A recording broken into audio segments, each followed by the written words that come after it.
Welcome to Chillin' 101. We hope this video helps.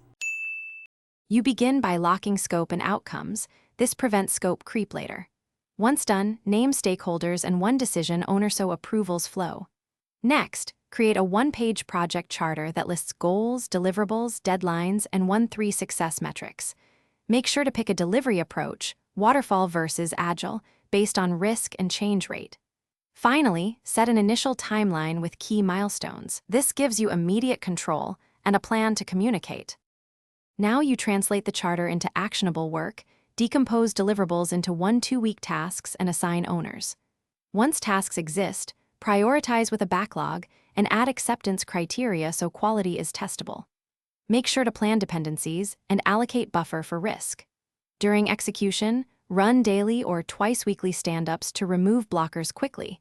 Use a visible task board so progress is obvious. Also review scope each sprint. This keeps you on schedule. As you near completion, run formal acceptance testing and obtain stakeholder sign-off so delivery is official. Once accepted, perform a brief lessons learned session and assemble handover artifacts, docs, credentials, and support plans. Make sure to release resources formally and archive project files for audits.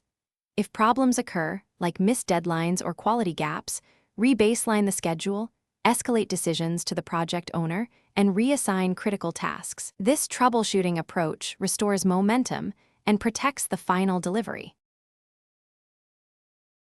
Thanks for watching. Consider subscribing if we helped you.